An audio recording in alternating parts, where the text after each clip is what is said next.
Bismillahirrahmanirrahim. Pembahasan kita kali ini adalah tentang syarat dan ketentuan dari jar majrur untuk bisa dapat menjadi naibul fa'il. Di antara kalimat yang dapat menjadi pengganti daripada fa'il itu adalah jar majrur. Namun, apakah yang dapat menjadi naibul fa'il itu adalah susunan jar majrur? Kita ambil contoh seperti lafadz fiddari. Apakah secara keseluruhan susunan jar majrur inilah yang akan menjadi naibul fa'il, ataukah hanya majrurnya saja? Kalimat isim yang diijarkan oleh huruf jar inilah yang dapat menjadi naibul fa'il. Maka di sini terdapat perincian. Yang pertama adalah manakala huruf jar yang ada itu adalah merupakan huruf jar zaidah, maka ulama sepakat yang menjadi naibul fa'il itu hanya majrurnya saja, bukan satu paket dengan huruf jarnya. Kita ambil contoh seperti lafadz ma sudiro min syai'in. Ma tidak, sudiro disita, min syai'in apa sesuatu pun. Tidak ada sesuatu pun yang disita. Dalam susunan ini huruf jar yang ada adalah huruf jar zaidah, huruf jar tambahan saja. Maka dalam hal ini ulama sepakat bahwa yang menjadi naibul fa'il itu hanyalah lafadz syai'un saja, bukan susunan jar majrur ini. Sekalipun secara lafadz syai'in ini dibaca jar, namun secara mahal dia itu rofa sebagai naibul fa'il. Ini manakala huruf jarnya itu adalah merupakan huruf jar zaidah. Selanjutnya, manakala huruf jar yang ada itu adalah huruf jar asli, maka menurut pendapat yang lebih utama, yaitu pendapat yang paling sahih, menyatakan bahwa yang dapat menjadi naibul fa'il itu juga hanya majrurnya saja, sama dengan ketika huruf jarnya itu berupa huruf jar zaidah. Namun sebagian kecil menyatakan bahwa yang menjadi naibul fa'il bukan hanya sekedar majrurnya saja, namun satu paket dengan huruf jar inilah yang menjadi naibul fa'il. Namun pendapat ini adalah pendapat yang lemah, yang dinyatakan pendapat yang ghairu sahih. Jadi baik huruf jar itu huruf jar zaidah maupun huruf jar yang asli, yang dapat menjadi naibul fa'il itu hanya majrurnya saja, bukan satu paket dengan huruf jarnya. Jadi bukan jar majrurnya secara keseluruhan, namun hanya majrurnya saja. Sekalipun baik dari pernyataan orang Arab maupun yang terdapat di dalam kitab, seringkali jar dan majrur secara keseluruhan ini yang menjadi naibul fa'il. Sehingga seringkali dikatakan min syai'in, min harfu jarrin zaidin, kemudian syai'in majrurun bimin, al jaru wal majruru fi mahalir raf'in naibul fa'ili. Jadi jar majrur di dalam mahal rafa sebagai naibul fa'il. Hal ini masih diperbolehkan dan dapat diterima untuk memudahkan saja, bukan secara kaidah yang tepat. Jadi secara kaidah yang tepat itu hanya majrurnya saja, bukan satu paket dengan huruf jarnya. Lalu apakah setiap majrur di dalam susunan jar majrur ini dapat dan pantas untuk dijadikan sebagai naibul fa'il? Seperti lafadz syai'in dan lafadz ad-dar, apakah semuanya ini sudah pantas untuk dijadikan sebagai naibul fa'il? Tentu tidak. Terdapat beberapa syarat yang harus dipenuhi agar majrur tersebut dapat dan pantas untuk dijadikan sebagai naibul fa'il. Apa saja syarat-syarat tersebut? Secara umum, majrurnya ini dapat dijadikan sebagai naibul fa'il manakala pada majrur ini sudah terdapat faedah yang jelas. Dan majrur itu dinyatakan sudah memberikan faedah yang jelas manakala sudah memenuhi dua syarat. Syarat yang pertama adalah manakala huruf jer yang ada di dalam susunan jar majrur itu adalah termasuk dari huruf jer yang mutasharrif, yaitu huruf jer yang dapat digunakan di mana saja, tidak terbatas pada lafadz-lafadz tertentu. Karena terdapat beberapa huruf jer yang hanya bisa masuk pada kondisi tertentu saja, sehingga nantinya majrur daripada huruf jer tersebut tidak bisa dijadikan sebagai naibul fa'il. Jadi majrur yang dapat dijadikan sebagai naibul fa'il manakala huruf jer daripada majrur tersebut adalah huruf jer yang mutasharrif yang tidak terbatas pada penggunaan tertentu saja, seperti huruf jer fi, huruf jer ala, huruf jer min, atau huruf jer ila, di mana huruf-huruf jer ini bisa masuk kepada semua jenis isim nakiroh ataupun isim ma'rifat, juga bisa masuk kepada isim dhahir ataupun isim dhomer, kepada isim zaman ataupun isim makan, dan seterusnya. Karena memang penggunaannya bisa masuk ke mana saja, maka huruf-huruf jer semacam ini masuk dalam kategori huruf jer yang mutasharrif. Huruf jer yang penggunaannya hanya masuk pada kalimat tertentu saja disebut dengan huruf jer yang ghairu mutasharrif. Contohnya seperti huruf jer yang hanya masuk pada isim dhahir saja dan tidak bisa masuk kepada isim dhomer, seperti huruf jer yang berupa mud atau mundhu, atau juga hatta.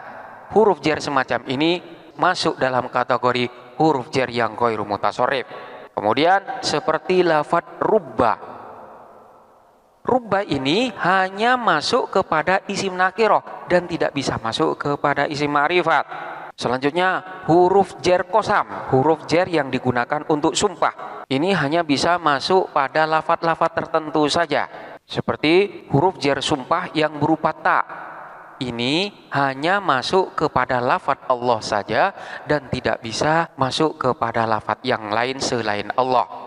Begitu juga huruf jer yang juga merupakan huruf istisna, seperti khola, ada, hasya. Ini hanya dapat digunakan untuk mustasna saja dan tidak digunakan untuk selainnya. Begitu juga untuk mud dan mundu ini hanya masuk kepada isim zaman saja dan tidak bisa masuk kepada isim makan. Huruf-huruf jer yang semacam ini adalah huruf jer yang ghairu mutasharrif, di mana majrurnya ini tidak bisa menjadi naibul fa'il. Jadi yang bisa menjadi naibul fa'il itu manakala huruf jernya itu adalah huruf jer yang mutasharrif yang bisa masuk kepada semua tempat dan semua keadaan. Kita ambil contoh seperti lafadz ila. Ila ini bisa masuk kepada isim nakiro, ila rojulin, atau masuk kepada isim ma'rifat, ila zaidin, atau masuk kepada isim dohir, rojul dan zaid ini adalah isim dohir, atau masuk kepada isim dhomer menjadi ilaihi atau ilaina, masuk kepada isim zaman, ila al-yaum, masuk kepada isim makan, ila al-masjidi, dan seterusnya.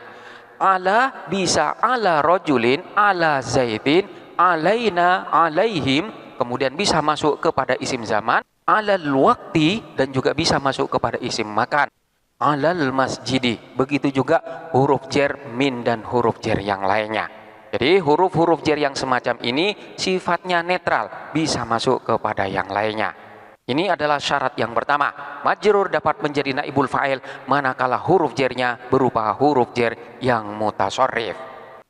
Kemudian syarat yang kedua ini berlaku untuk majrurnya. Jadi manakala pada syarat yang pertama itu berlaku untuk huruf jernya, untuk syarat yang kedua ini berlaku untuk majrurnya. Majrurnya di sini haruslah yang mukhtas. Artinya makna daripada majrur itu memiliki kekhususan sehingga tidak mengandung makna yang terlalu umum. Akan tetapi harus memiliki identitas yang jelas, harus memberikan makna tambahan dan maknanya terasa penting di dalam susunan kalimat. Kenapa di dalam majrurnya ini disyaratkan harus mengandung makna khusus, harus mendapatkan tambahan makna? Karena majrur itu pada asalnya adalah fadlah. Dan fadlah ini statusnya adalah lemah di dalam susunan kalimat. Kenapa? Karena tanpa adanya fadlah sekalipun susunan kalimat itu sudah dinyatakan sempurna.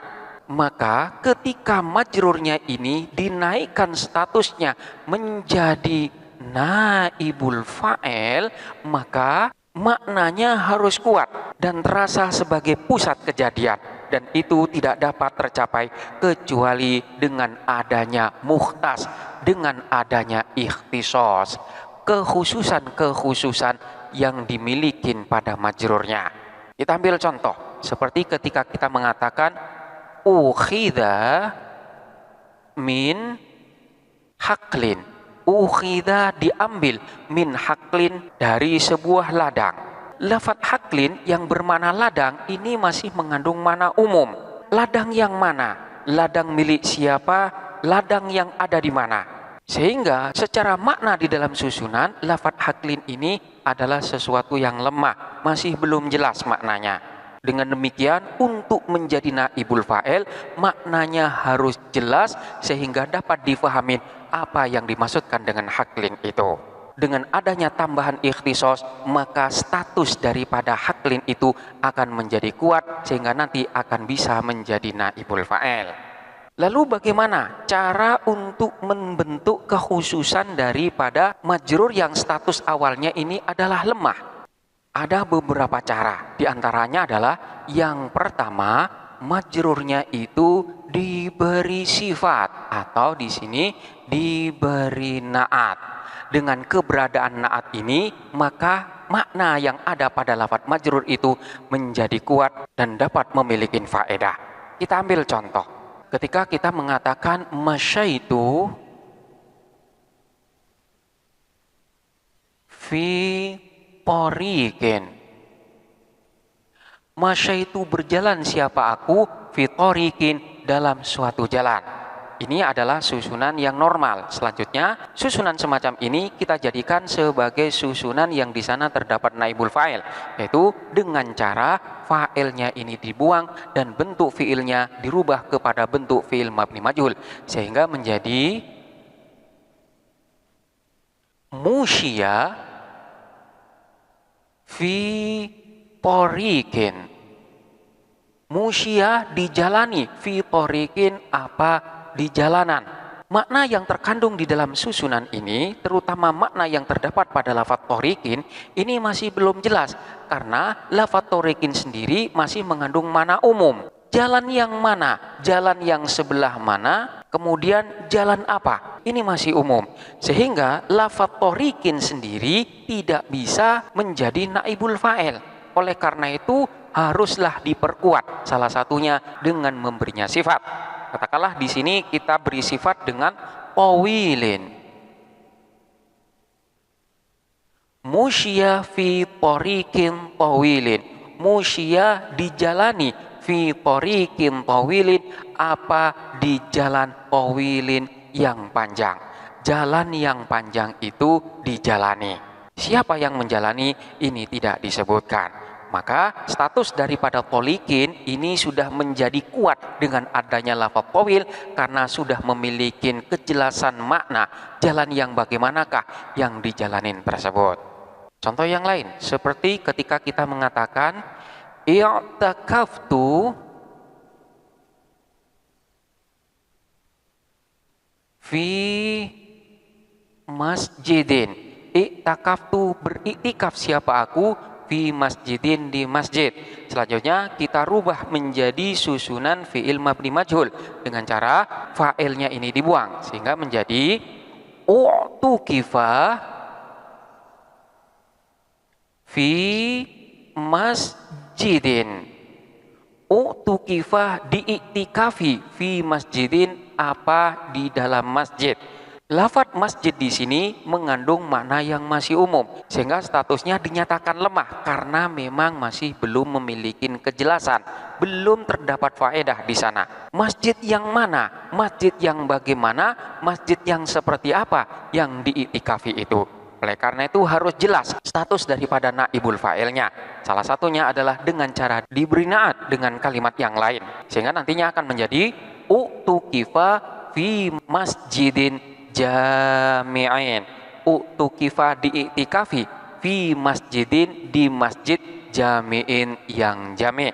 Istilah masjid jami' itu adalah istilah dari masjid yang sangat besar sehingga mampu menampung banyak jamaah. Dengan demikian, status daripada masjid ini sudah memiliki makna yang lebih khusus daripada tanpa adanya lafadz jami' ini. Ini adalah cara yang pertama untuk memberikan kekhususan makna pada majrur yang masih tidak memiliki faedah karena memiliki makna yang masih umum.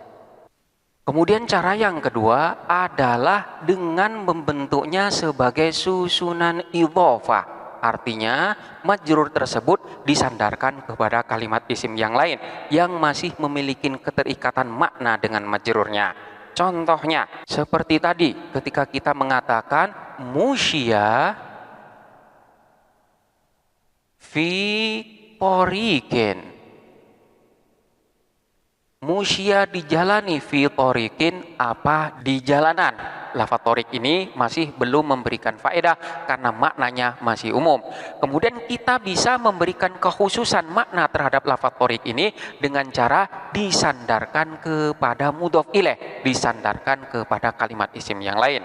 Katakanlah di sini disandarkan kepada lafadz alma, sehingga nanti menjadi musya fi tariqil ma'i. Musya dijalani fi tariqil ma'i, apa di jalannya air.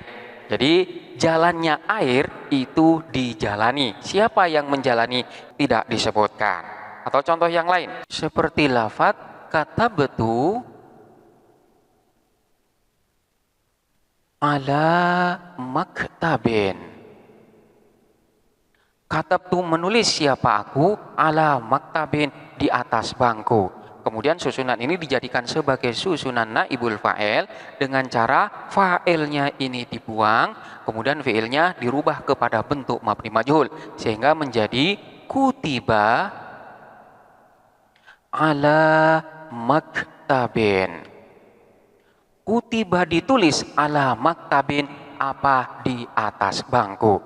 Lafadz maktab di dalam susunan ini masih belum bisa dijadikan sebagai naibul fa'il. Kenapa? Karena masih belum memberikan faedah. Makna yang ada pada lafadz maktab ini masih terlalu umum. Bangku yang bagaimana, bangku di mana, dan bangkunya siapa. Oleh karena itu perlu untuk diberi kekhususan makna yang salah satu caranya adalah dengan cara diidhofahkan kepada kalimat yang lain. Contohnya ketika diidhofahkan kepada lafadz al-madrasah, sehingga nanti menjadi kutiba ala maktabil madrasah. Kutiba ditulis ala maktabil madrasah, apa di atas bangku sekolah. Dengan adanya penyandaran kepada mudhof ilaih semacam ini, maka lafadz maktab yang asalnya maknanya masih umum menjadi lebih khusus. Dengan demikian maknanya menjadi kuat untuk bisa menjadi naibul fa'il. Kemudian yang selanjutnya, majrur itu akan memiliki faedah dengan cara dirubah menjadi bentuk ma'rifat, yaitu dengan cara diberi al-ta'rif. Ketika maknanya masih umum, kita ambil contoh seperti lafadz jalastu fi majlisin. Jalastu duduk siapa aku, fi majlisin di suatu majlis. Kemudian dirubah kepada susunan naibul fa'il dengan cara fa'ilnya ini dibuang dan fi'ilnya dirubah kepada fi'il mabni majhul sehingga menjadi julisa fi majlisin. Lafadz majlis ini tidak memenuhi syarat untuk bisa menjadi naibul fa'il karena masih belum terdapat faedah di dalamnya. Maknanya masih terlalu umum. Majlis yang bagaimana, majlisnya siapa, majlis di mana, ini masih belum jelas. Harus dibuat khusus terlebih dahulu, yaitu salah satunya dengan cara diberi al-ta'rif, sehingga nantinya akan menjadi julisa fil majlisi. Julisa diduduki, fil majlisi apa di dalam majlis itu. Di dalam majlis itu didudukin. Adanya penambahan al yang ada pada lafadz majlis ini akan memberikan makna yang lebih khusus, makna yang lebih tertentu pada lafadz majlis tersebut, sehingga statusnya lebih kuat untuk bisa menjadi naibul fa'il. Kemudian cara yang lain adalah dengan cara memberikan tambahan lafadz yang lain, di mana nantinya makna daripada majrur yang asalnya umum itu menjadi khusus. Kita ambil contoh seperti lafadz masyaitu fi thoriqin. Contoh seperti tadi. Ini masih belum pantas untuk menjadi naibul fa'il karena masih belum memenuhi syarat. Kemudian thorik ini dapat menjadi naik statusnya menjadi lebih kuat dengan cara diberi penambahan lafadz, di mana dengan penambahan lafadz itu makna daripada lafadz thorik itu menjadi lebih khusus, sehingga nantinya akan menjadi musya fi thoriqin ilal qaryati. Musya dijalani fi thoriqin apa di jalanan ilal qaryati yang menuju ke desa itu. Jalan yang menuju ke desa itu dijalanin. Lafadz thoriqin yang pada asalnya maknanya masih umum, jalan yang mana, jalan yang bagaimana, jalan yang siapa, setelah diberi penyandaran tambahan lafadz ilal qaryati, maka makna yang terkandung di dalam lafadz thoriqin ini menjadi lebih khusus. Jalan yang bagaimana? Jalan yang menuju ke desa itu. Maka dalam susunan ini lafadz thoriqin ilal qaryati statusnya menjadi lebih kuat untuk bisa menjadi naibul fa'il, sehingga susunan ini dinyatakan sebagai susunan yang sah dan benar untuk bisa menjadi naibul fa'il. Demikianlah beberapa persyaratan dan ketentuan dari jar majrur untuk bisa menjadi naibul fa'il. Selanjutnya silakan dipelajari dengan seksama dan sampai jumpa pada pembahasan berikutnya.